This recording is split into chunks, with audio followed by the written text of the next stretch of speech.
आपलं स्वागत आहे आपल्या आवडत्या YouTube चॅनलवर, ज्याचं नाव आहे साहित्य संवाद. मुलाखत एक तंत्र. मित्रांनो, आपण जे अभ्यास करतो आहे, एकाच आशेने अभ्यास करतो आहे की आयुष्यात सर्व्हिस मिळेल, चांगल्या पद्धतीची नोकरी मिळेल आणि आपण आयुष्यामध्ये यशस्वी होऊन चांगलं सेटल होऊ. या एकाच आशेने आपण कितीतरी वर्ष अभ्यास करतो आहे. आणि या अभ्यासामध्ये एक महत्वाचा टप्पा जो की नोकरी लागण्यासाठी अत्यंत महत्वाचा असतो, तो म्हणजे मुलाखत.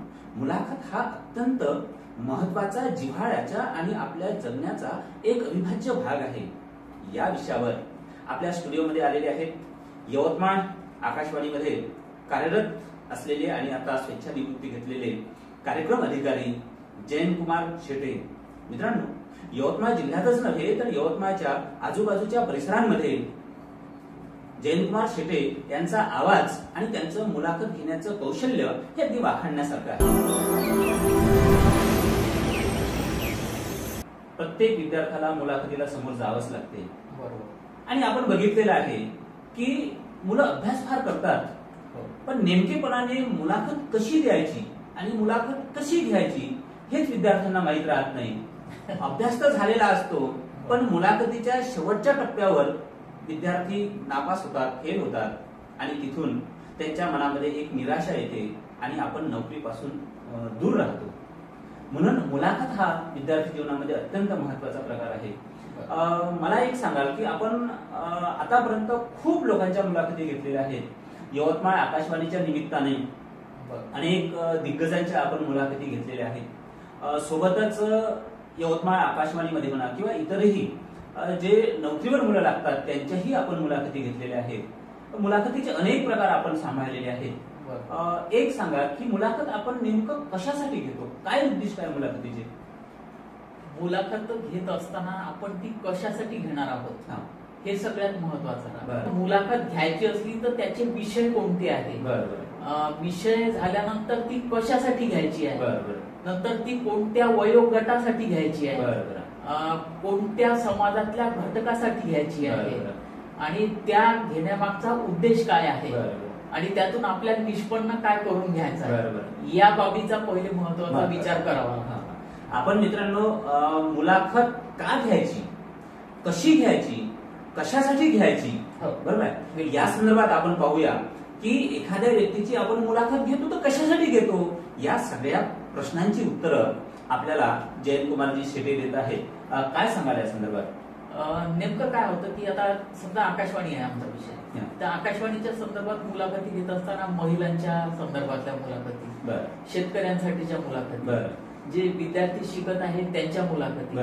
तर विद्यार्थ्यांच्या मुलाखती म्हणजे काय, त्यांनी शैक्षणिक क्षेत्रात चांगलं यश मिळवलं तर त्याच्या संदर्भातल्या मुलाखती, किंवा त्यांनी खेळाच्या याच्यात प्रावीण्य मिळवलं असेल तर त्यांच्या खेळाच्या संदर्भातल्या मुलाखती, शेतकऱ्यांच्या त्यांनी उत्कृष्ट पद्धतीनं शेती केली असेल त्याच्या संदर्भातल्या मुलाखती, महिलांच्या मुलाखती साधारणतः घेत असताना मग त्यांचं कार्य जे आहे घरातलं ते कार्य ते कशा प्रकारे करतात त्याच्याविषयीच्या मुलाखती, किंवा मग ज्या प्रोफेशनल स्त्रिया आहेत वेगवेगळ्या व्यवसायात कार्य करणाऱ्या, त्या व्यवसायात त्यांचं जे कौशल्य असेल ते त्यांनी कशा पद्धतीनं लोकांपुढे मांडलं आणि त्याचा समाजाला जो फायदा होत आहे, तर या सगळ्या बाबींचा असा सखोल विचार करावा लागतो. मित्रांनो, मुलाखत ही खूप साऱ्या लोकांची घेता येते, वेगवेगळ्या वयाच्या लोकांची घेता येते, वेगवेगळ्या व्यावसायिकांची घेता येते, विभिन्न लोकांची मुलाखत घेता येते. खरं म्हणजे मित्रांनो, मुलाखत घेणं हे एक कौशल्यच आहे. विद्यार्थी मित्रांनो, आपल्या अभ्यासक्रमामध्ये तर आहेच आहे, पण जीवन कौशल्य आहे, संभाषण कौशल्य, लेखन कौशल्य ज्या पद्धतीने आहे, संभाषण कौशल्य, मुलाखत कौशल्य सुद्धा आहे. आता मला एक विचारायचं आहे की जेव्हा आपण एखाद्या व्यक्तीची मुलाखत घेतोय, समजून चला की एखादी कष्ट करणारी स्त्री आहे, मुळात ती कष्ट करणारी स्त्री आपल्या पतीसोबत तर फार बोलत नाही, शेजाऱ्यासोबत फार बोलत नाही, कारण तिच्या मनामध्ये अनेक न्यूनगंड राहते, भाषेची म्हणा, प्रतिष्ठेचे म्हणा, अनेक राहते, तर ती बोलत नाही. आणि मुलाखत घेणे हे तर त्यांना बोलतं करणं आहे. मला वाटतं हे फार मोठं अवघड काम आहे. ते तुम्ही कसं करता? आता याच्या संदर्भात मी तुम्हाला एक उदाहरण देईन. अमिताभ बच्चन यांचा कार्यक्रम कौन बनेगा करोडपती आपण पाहिला. त्या कार्यक्रमात जोही येतो तो भारावलेलाच असतो त्या व्यक्तिमत्वापुढे. अमिताभ बच्चनचं जे लोकांसमोरचं चित्र आहे तर त्याच्यामुळं त्यांच्या समोर गेला की माणूस बिचकतोच, किती मोठा कसाही माणूस असतो. पण तुम्ही पाहिलं असेल की अमिताभ बच्चन जेव्हा कोणत्याही व्यक्तीसोबत बोलतो तेव्हा त्याला इतकं फ्रेंडली करून घेतो की त्यांच्यातला जो दुरावा आहे आणि जी दरी आहे, एक उच्च श्रेणीचा माणूस आणि अगदी साधारण ती दरी तो ठेवत नाही. मुलाखत घेणाऱ्याचं कौशल्य यातच दिसून येतं. तो समोरच्या माणसाला, हा जो तुम्ही म्हणता न्यूनगंड आहे, तर त्याचा न्यूनगंड नाहीये, त्यात आणखी काहीतरी वेगळं आहे याची जाणीव करून देणं हे मुलाखत करायला फार आवश्यक राहतं. अगदी बरोबर. मुलाखत घेत असताना समोरच्या माणसाजवळ काहीतरी आहे, मूल्यवान आहे आणि ते मूल्यवान इतरांपर्यंत आपल्याला पोहोचवायचं आहे याचं भान मुलाखत करायला असणं फार महत्वाचं आहे.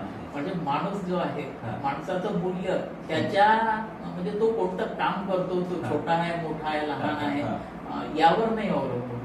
तर त्याचं जे कौशल्य आहे ते लोकांपर्यंत कसं पोहोचवायचं हा भाग खूप महत्वाचा. हा अत्यंत महत्वाचा मुद्दा जयंतकुमार शेडेजींनी सांगितलेला आहे की मुलाखतकाराचं ते कौशल्य आहे की समोरचा व्यक्ती जसा असेल तसा असेल, तो ज्या परिस्थितीतून आला असेल जसा असेल, पण त्याच्या मनामधला विचार, त्याच्या मनामधल्या गोष्टी त्या काढून घेण्याचं जे कसब आहे, कौशल्य आहे, ते मुलाखतकाराला असलं पाहिजे. हे अत्यंत महत्वाचा गुण मुलाखतकाराचा आहे, तो आपल्याला अवगत करायचा आहे. या संदर्भात मुद्दा मी बोलतो का? बरं. तर जेव्हा मी आकाशवाणीत होतो तर आकाशवाणीत गेल्यानंतर खेड्यापाड्यात जाऊन महिलांच्या मुलाखती घ्यायचं काम पडायचं. तर महिलांची मुलाखत घेत असताना तुम्ही जे म्हणतात ते खरोखर आहे की अजूनही घरातल्याच माणसासोबत महिला व्यवस्थित बोलत नाही, तर बाहेरच्या माणसासमोर काय बोलतील असा प्रश्न राहतो. पण नेमकं योगायोग असा होता की जिथं जिथं ज्यांच्याकडे गेलो त्यांच्याकडे गेल्यानंतर त्या बायांनी घरातल्या माणसांना बाहेर पाठवलं आणि मी जेव्हा त्यांच्यासोबत इंटरॅक्ट केलं सुरुवातीला तर त्या लगेच बिलकुल मोकळेपणानं बोलायला लागतात. एकही गोष्ट किंतु परंतु त्यांच्या मनात राहत नाही आणि त्यांच्या मनात जे असेल ते मोकळेपणानं बोलतो. ते फार महत्वाचं आहे असं मला वाटतं. आणि दुसऱ्याचं कुणाचं दडपण जे आहे ते दडपण त्यांच्यावर असू नये, इतकं त्यांना फ्रेंडली करून घेणं ते खूप महत्वाचं. इतरांना फ्रेंडली करून घेणं हे मुलाखत घेणाऱ्याचं कौशल्य आहे. मित्रांनो, सोबतच मला असं तुम्हाला विचारायचं आहे की जेव्हा तुम्ही एखाद्याची मुलाखत घेतली असाल किंवा तो माणूस मुलाखत देणारा हा मोठा माणूस असतो, जसं सरांनी एक नाव विचारलेलं आहे की अमिताभ बच्चन. आता अमिताभ बच्चनची जर मुलाखत घ्यायची असेल तर दडपण येते का? नक्की. मुलाखत घेणाऱ्याला दडपण याच्यासाठी येतं, ते मुलाखत घेण्याचं दडपण नसतं, पण मुलाखत देणारा माणूस खूप उंचीचा आहे, टॉवरिंग पर्सनॅलिटी आहे, हे जेव्हा आपण पाहतो तर एक साहजिक आपल्या मनावर दडपण असू शकतं त्याचं. पण त्यावेळी मुलाखत करायला स्वतःला खंबीर करणं आणि काहीही असलं कोणत्याही परिस्थितीत सामोरं जाण्यासाठी तयार असणं, यासाठी थोडंसं धैर्य स्वतः निर्माण करणं आणि मग त्या समोरच्या व्यक्तीची मुलाखत घेत असताना त्याचा तो जीवनपट आहे आणि आपल्याला त्याच्या ज्या विषयावरची मुलाखत घ्यायची आहे त्या विषयावरचं त्याचं ज्ञान किती आहे ते तर अगाध आहे हे आपल्याला माहित आहे. पण मग त्यातले जे मुख्य पैलू आहेत, त्यातले जे वैशिष्ट्य आहे ते तरी आपल्याला आधी माहीत करून घेणं मुलाखत घ्यायच्या आधी ते फार जरुरीचं असतं. म्हणजे स्वतः जर अजिबात तयारी न करता एकदम मोठ्या माणसासमोर जाऊन बसलं की मग मात्र फार कठीण परिस्थिती येऊ शकते. पण तुम्हाला म्हणून सांगतो की मोठा माणूस असला ना तर असा मुलाखत घेणारा छोटा माणूस जरी असला तरी त्याचं छोटेपण दुसऱ्यांच्या नजरेत येणार नाही याची काळजी मोठा माणूस नेहमी घेतो. हा माझा अनुभव. हा मोठ्या माणसाचं खरंच ते वैशिष्ट्य असतं की तो दुसऱ्याचे अवगुण किंवा त्याचं दुसऱ्याची कमी जी आहे ते समोर नाही येते. तो स्वतःचाच विषय इतक्या उत्कृष्ट पद्धतीनं फुलवत नेतो की जो मुलाखत घेणार आहे त्याला फारचं बोलण्याचं कामही पडणार नाही. हे त्यांचं वैशिष्ट्य राहतं. मोठेपण आपोआप येत नाही. ते फार चांगला मुद्दा सांगितलेला आहे की माणसाला मोठेपण सहजासहजी मिळत नाही.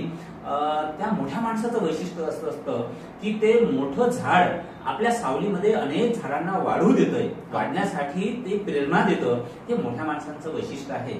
मित्रांनो, सरांनी सांगितलं त्या पद्धतीने मोठ्या माणसाची, कारण मुलाखत ज्यांची आपण घेतो आहे ती निश्चितच आपल्यापेक्षा मोठे असतात. त्या मोठ्या माणसांची मुलाखत घेताना दडपण येतंय थोडं, पण मुलाखत तर घ्यायचीच आहे ना, मग दडपण येऊन काय फायदा? कारण दडपणाने कोणतेही काम चांगलं होत नाही, यशस्वी होत नाही. म्हणून आपण ते दडपण झिडकारलं पाहिजे आणि खुल्या मनाने, मोकळ्या मनाने आपण त्यांची मुलाखत घेतली पाहिजे. हा मुद्दा स्पष्ट करत असताना दुसराही मुद्दा यांनी एक महत्वाचा सांगितला की जेव्हा आपण मुलाखत घेतो एखाद्या मोठ्या माणसाची, तेव्हा त्या माणसाचं कर्तृत्व मोठंच असतं. त्या मोठ्या कर्तृत्वाची जाणीव, जाण, माहिती आपल्याला आधी असली पाहिजे. कारण त्यांच्या संदर्भात जर बोलायचं आहे तर त्यांच्याविषयी आपल्याला माहिती जाणून घेणं महत्वाचं आहे. तरच आपण त्यांच्या प्रांतात जाऊन त्यांच्यासोबत खेळीमेळीच्या वातावरणामध्ये संवाद साधू शकतो. हा अत्यंत महत्वाचा मुद्दा आहे. त्याचं कारण असतं की त्यांच्याजवळ इतकी माहिती राहते त्यांच्या क्षेत्रातली की ते कोणत्याही विषयावर कितीही बोलू शकतात. पण आपल्याला आपला विषय नेमका कोणता आहे, कोणत्या संदर्भात आपल्याला त्यांच्याकडून माहिती काढून घ्यायची आहे, नेमकं त्या विषयावर त्यांना हे करणं, हे सुद्धा एक कौशल्याचा भाग आहे तो.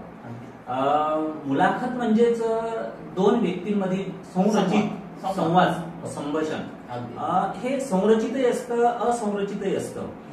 म्हणजेच ज्याची आपल्याला मुलाखत घ्यायची आहे त्या संदर्भात प्रश्नही काढून, म्हणजे ठरलेले, रचित, संरचित प्रश्नही काढून आपण विचारू शकतो, किंवा अचानक वेळेवर येणारे प्रश्नही आपण विचारू शकतो. अशा अनेक पद्धतीचे, अनेक प्रकारची मुलाखत असते. वेळेवर येणारे प्रश्न म्हणजे कसं राहतं की एखाद्या माणसाने एखादा मुद्दा मांडला की मग त्या मुद्द्याच्या संदर्भात जे ऐकणारे आहेत त्यांना असं वाटू शकतं की याने हा नवीन मुद्दा मांडलाय, याच्याविषयी आपल्याला काहीच माहिती नाही, मग ही माहिती आपल्याला झाली पाहिजे, किंवा त्याच्याविषयी थोडक्यात तरी काहीतरी टिपण आपल्या जवळ असलं पाहिजे, असं जे वाटणं आहे. तर ते नेमकं मुलाखतकारांना तिथं टिकता आलं पाहिजे, किंवा हा मुद्दा मांडला तर मग या मुद्द्याचं थोडंसं तरी स्पष्टीकरण त्यांच्याकडून आणखी दुसरा प्रश्न विचारून करून घेणं, म्हणजे मग समोरच्याची जी जिज्ञासा राहते ऐकणाऱ्याची तर ती पूर्ण होते. मला एखादा असा आपला अनुभव सांगा की ज्या मुलाखतीने आपल्याला धन्य झाल्यासारखं वाटतं किंवा फार आनंद झाल्यासारखं वाटतं की आपण यांची मुलाखत घेतली. नक्की तशी अनेक माणसं आहे की आकाशवाणीत काम करत असताना किशोर शांताबाई काळे यांची जी मुलाखत आहे ती जेव्हा जेव्हा आकाशवाणीवरून लागते तर ऐकणारी जी काही माणसं आहेत, श्रोते आहेत रेडिओची, ती गदगद होऊन जातात आजही. म्हणजे इतके वर्षानंतर आता ती मुलाखत घेऊन जवळपास 25 वर्ष होऊन गेले असतात, ते आता नाहीत पण करतात. तर या सगळ्या ह्याच्यात ती मुलाखत जर लावली तर अजूनही लोक तितक्याच उत्कटतेनं ते ऐकतात.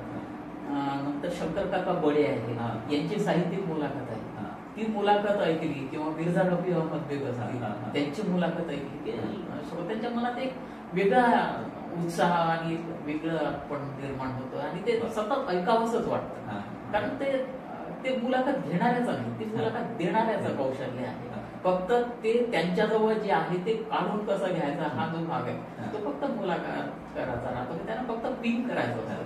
बाकी तर ते इतक्या उत्स्फूर्तपणे हे करतात की समोरचा म्हणजे त्याच्यात गेलाच पाहिजे, आपोआप तो त्याच्यात इन्व्हॉल्व झाल्याशिवाय राहत नाही.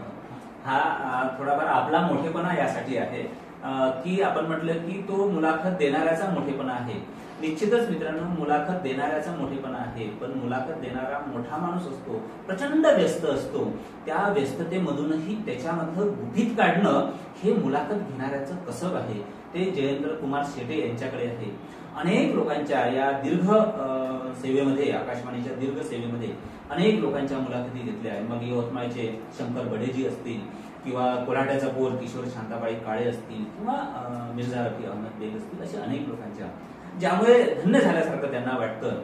आणखी मला एक विचारायचं आहे की आमचे विद्यार्थी जे आहे त्यांना मुलाखत घ्यायची आहे, तर त्यांनी कशा पद्धतीने तयारी करावी? अगदी फारच सोपा भाग आहे त्याच्या संदर्भात सांगत असताना. एक तर विषय कोणता आहे तो पहिले निवडणं खूप महत्वाचं आहे. कोणत्या विषयावर आपल्याला मुलाखत घ्यायची, मग तो विषय निवडल्यानंतर मग त्या विषयासाठी योग्य असणारा माणूस कोण आहे तो निवडणं खूप महत्वाचं आहे. योग्य विषय आणि योग्य माणूस निवडलं की अर्धी लढाई मुलाखतीची जिंकली असं म्हणायला हरकत नाही. ह्या दोन बाबी झाल्या. आणि त्याच्यानंतर समजा एखाद्याची जर मुलाखत घ्यायचीच असली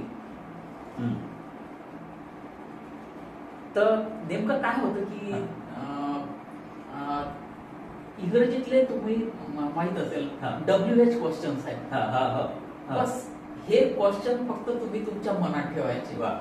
का, कुठे, केव्हा, किती, कसा, कुठपर्यंत, कशासाठी, हे 7 प्रश्न तुम्ही तुमच्या नजरेसमोर ठेवले की तुमची मुलाखत आपोआपच पूर्ण होऊन जाते.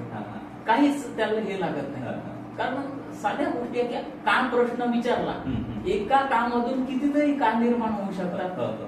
कशासाठी म्हटल्यानंतर मग कशासाठीचं समाधान तिथंच होईल असं नाही, त्याच्यातून आणखी दुसरा हे निर्माण होऊ शकतो. किती किती म्हटल्यानंतर किती कशासाठी हा एक मुद्दा झाला. कशा पद्धतीनं पुन्हा प्रश्न निर्माण होतो. आणि मग ह्या सगळ्या बाबी हे केल्यानंतर तो माणूस ना आपोआप फुलतच जातो. म्हणजे आपल्याला कुठं अडचणच येत नाही हे घेणार की मग पुढं काय. कारण त्याच्याजवळ असतंच ना. आपण जेव्हा विषय निवडला आणि माणूस निवडला तर त्याच्याजवळ ते आहे म्हणूनच तो निवडला. बिलकुल. मग सांगण्यासारखं तर त्याच्याजवळ इतका विशाल संपूर्ण आकाश त्याचं आहे. त्याच्यामुळे तो मुद्दाच येत नाही. फक्त हे जे 7 प्रश्न आहेत, का, कुठे, केव्हा, कशासाठी, किती आणि कुठपर्यंत. मुलाखत घेत असताना दुसरी आणखी एक महत्वाची बाब आहे. ती बाब अशी की मुलाखत घेताना काय करू नये हा भाग खूप महत्वाचा आहे. काय असतं की मुलाखत घेणारा कधी कधी विद्वान माणूस असतो आणि त्याच्याजवळ खूप सांगण्यासारखं असतं. पण अशा वेळी मुलाखत घेणाऱ्याचं कंट्रोल याच्यावर असलं पाहिजे, त्याचं लक्ष यावर असलं पाहिजे की तिथं मुलाखत घेणाऱ्याला आपली विद्वत्ता दाखवायची नाही. समोरच्याचे विचार, समोरच्या जवळ असणारी माहिती आणि समोरच्या जवळ असणारा क्रीम ते आपल्याला कसं काढून घ्यायचं आहे हे त्याच दृष्टीनं प्रश्न विचारणं खूप महत्वाचं असतं.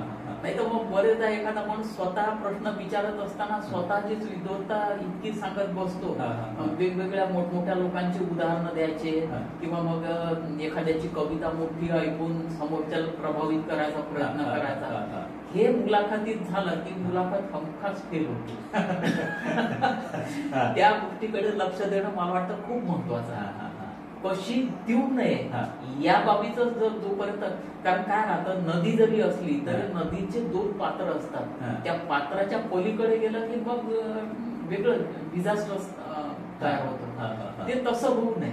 त्याच्यामुळे जी चाकोरी ठरवून दिलेली आहे त्या चाकोरीतून विचारणाऱ्यानं ही प्रश्न विचारणं खूप महत्वाचं असतं. आणि जो मुलाखत देणारा आहे तो जर चाकोरीच्या बाहेर जात असेल, वेगळंच मुद्दा मांडून आणखी काही आपलं सांगायचा प्रयत्न करत असेल तर त्याला त्यासाठी थोडंसं पिन करणं किंवा आपल्या मुलाखतीचा विषय जो आहे तो हा आहे आणि आपल्याला इथपर्यंत मर्यादित राहायचं आहे ती त्याची जाणीव त्याला नकळत करून द्या, न दुखावता करून द्या. हा भाग खूप महत्त्वाचा. हे 2 मुद्दे फार छान सांगितलेले आहेत. बऱ्याचदा काय होतं की मुलाखत घेणारा आपली विद्वत्ता दाखवण्याचा प्रयत्न करतो आणि तोच फार बोलतोय. खरं म्हणजे मुलाखतीमध्ये विषय असा असतो की मुलाखत ज्यांची आपल्याला घ्यायची आहे तो विषय महत्वाचा असतो, तो व्यक्ती महत्वाचा असतो. कारण तो माणूस मोठा असतो आणि मोठ्या माणसांकडनं माहिती जी प्रेक्षकांसाठी आवश्यक असते ती काढणे महत्वाचं असतंय. अशा वेळेस मुलाखत घेणाऱ्याने फार कमी बोलावं आणि त्यांना जास्त बोलू द्यावं हे फार महत्वाचं आहे. सुरेश भट एका ठिकाणी म्हणतात की चालण्याची नको एवढी कौतुकी, थांबणे ही अघोरी कला यार हो. म्हणजे चालणे तर हे कौतुकाचं आहे पण कुठे थांबायचं हेही मुलाखत घेणाऱ्याला लक्षात असलं पाहिजे. आणखी याच्या सोबत एक दुसरा प्रश्न मला पडतो की मुलाखत ज्यांची घेतो आपण ते निश्चितच फार मोठी विद्वान माणसं असते. ते एवढे विद्वान असते की महासागरासारखं ज्ञान असतं त्यांचं, कितीही काढा संपतच नाही.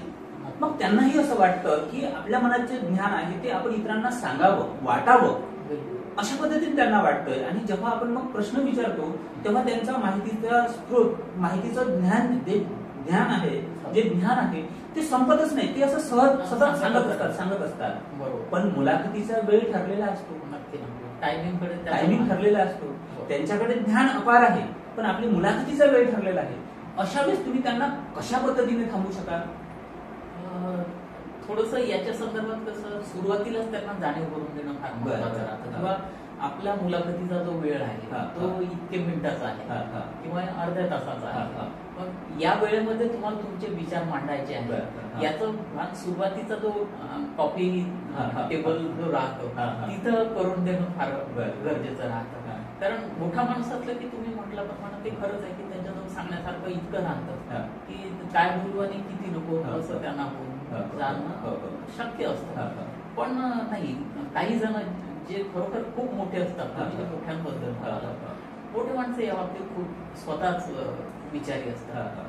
ते स्वतःच जाणून घेतात किंवा किती वेळेपर्यंत आपल्याला किती वेळ दिलेला आहे याचं भान त्यांना स्वतःच असतं. आणि मग ते स्वतःचे मुद्दे अशा पद्धतीनं हे करतात किंवा एवढा वेळ म्हणजे एवढाच वेळ. या बाबतीत ब्रह्मकुमारी आश्रम जो आहे तर तिथल्या कोणत्या एक मोठ्या व्याख्यात्या आल्या होत्या. तर त्यांना सांगितलं होतं की तुमचं बोलणं जे आहे ते 10 मिनिटाचं करायचं. त्यांनी खरोखर सांगतो म्हणजे घड्याळला बिलकुल 9:50 झाल्याबरोबर त्यांनी शेवटचं वाक्य केलं. म्हणजे अशी पण अशीही माणसं असतात वेळेचं बंधन पाळणारे. आणि आहे मोठी माणसं जे आहेत ती खरोखर मोठीच राहतात आणि जे त्यांना सांगितलं बाबा इतका वेळ बरोबर ते तेवढ्या वेळ स्वतःला व्यवस्थित प्रेझेंट करतात. पण तुम्ही म्हणता तशी काही मोठी माणसं असू शकतात की ज्यांना खूप सांगावं असं वाटतं, त्यांना थोडंसं हे करणं किंवा वेळ संपत येते आहे असं अप्रत्यक्षरित्या सुचवणं सूचित करणं. समोर असं आता बोलत आहोत, आपण बोलत आहोत, समोर घड्याळ आहे जर आपण असं पाहिलं एक तर मग त्याच्या लक्षात येऊ शकतं. उद्या बोलायचं काही गरज पडत नाही. आपण जर असं करताना पाहिलं समोर घड्याळ अरे त्याचंही लक्षात येतं याने सांगितलं होतं की इतका बोला तशा पद्धतीने थांबवता येईल त्यांना. कारण थांबवणं हे फारच मोठं कसब आहे. तर ते मुलाखत करायचं आहे कारण वेळेचं बंधन असते आणि समोर घड्याळ नसेल तर मग आपल्या हाताकडे पुन्हा पुन्हा पाहणे काहीतरी वेळ वाढतो आहे याचं सूचन त्यांना काहीतरी करून द्यावं लागेल. हा एक भाग महत्वाचा. आता आपण या मुलाखतीच्या दुसऱ्या टप्प्याकडे वळूया.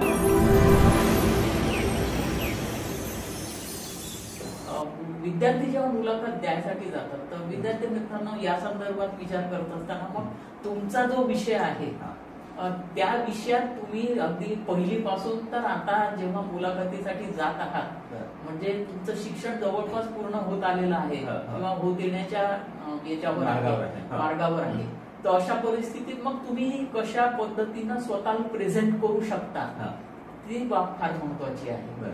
आणि यासाठी सगळ्यात महत्वाचं कोणतं असेल तर मग आतापर्यंत जर तुम्ही जस्ट थापा मारत कसा तरी वेळ निभवत किंवा नेमकी परीक्षा आली तेव्हाच फक्त अभ्यास करत तसं जर करून घेत असाल तर मग तुम्ही नक्कीच कमी पडाल ना.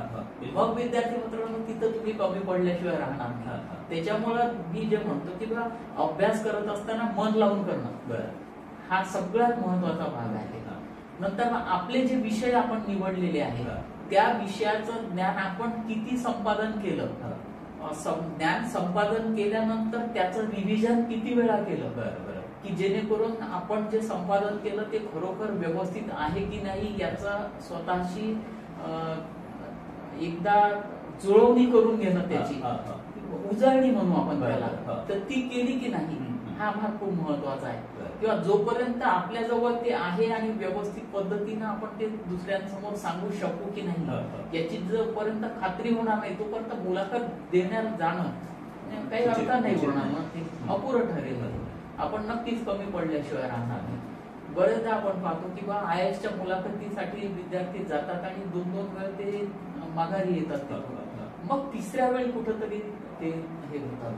तर मग हे जे त्यांचं कमी पण कुठं आहे हे चोखता आलं पाहिजे.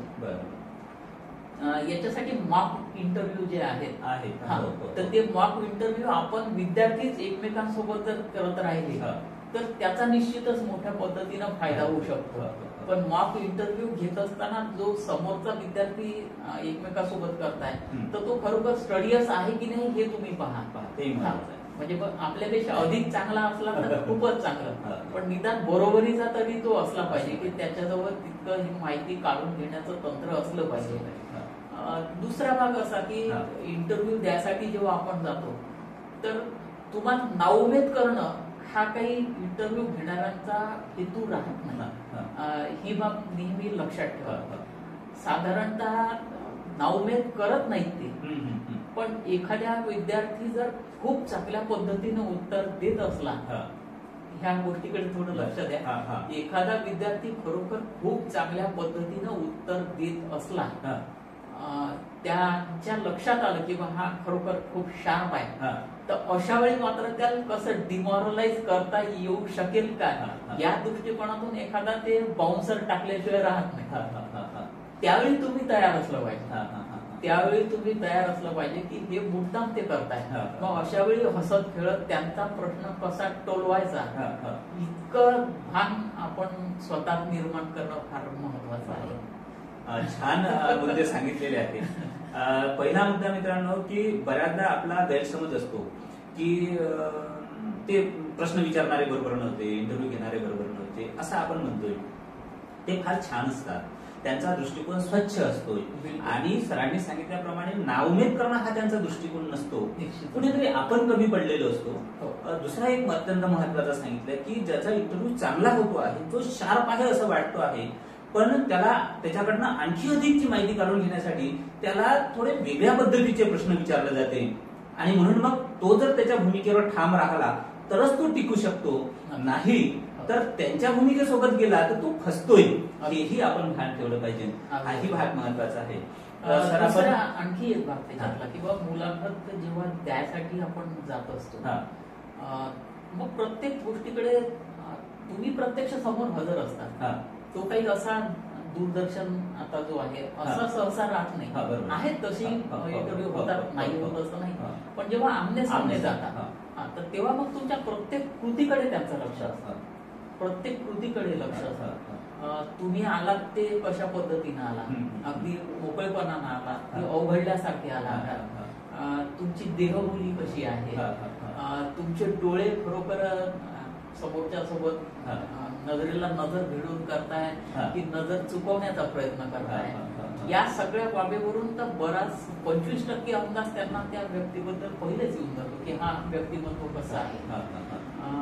म्हणजे व्यक्तिमत्व म्हणून नाही तर आपली तयारी त्याच्यासाठी किती झालेली आहे, विषयाचा आपला अभ्यास किती झाला आहे, याचाही जाण त्या तुमच्या गेस्चर वरून झाल्याशिवाय राहत नाही.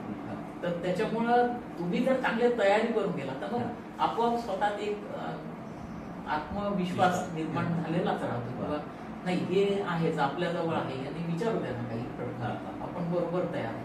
आणि ते जेव्हा मुलाखतीसाठी प्रश्न घेतात तर ते पहिले सुरुवातीचे काही प्रश्न असे विचारतात की तुमचं ज्ञान कशात आहे, तुमची मास्टरी कशात आहे, हेच ते जोखत असतात. त्यात जर तुमचा त्यांनी एखादा प्रश्न विचारल्यानंतर तुमच्या आवडत्या विषयाकडे ते कसे ओढल्या जातील याच्या संदर्भात स्वतःला तयार करणं हे खूप महत्वाचं आहे. म्हणजे आपला जो आवडीचा विषय आहे त्याच विषयाचे त्यांनी प्रश्न विचारले पाहिजे, याच्यासाठी बरोबर तुम्ही व्यवस्थित पद्धतीनं त्यांना उत्तर देणं सुरुवातीच्या काळात, म्हणजे मग ते बरोबर तुमचे जो विषय आहे त्याच विषयाकडे ते ओढले जातील आणि अधिक प्रश्न त्याच विषयाचे असतील, याच्यासाठी तुम्ही स्वतः हे केलं पाहिजे, तयारी केली पाहिजे. अगदी अगदी ते पहिलं व्यक्त होणं जे आहे ते त्या पद्धतीचं असावं की त्यांनी आपल्याच विषयाकडे विचारलं पाहिजे की बा तुमचा हा विषय तुम्ही चांगल्या पद्धतीनं निवडला तर ते मग जास्त फायदेशीर अधिक महत्वाचं. यासाठी एक आणखी विद्यार्थ्यांनी पाळलं पाहिजे की अधिकच न बोलता जेवढं आपल्याला माहिती आहे तेवढंच बोलावं, कारण अधिक जर आपण बोलत गेलो तर ते अधिकची माहिती विचारतात, म्हणून आपण कमी बोललेलो हे फार महत्वाचं राहील. कमी पण त्यांनी जेवढं विचारलं त्याच्यासाठी पुरेसं पुरेसं पुरेसं.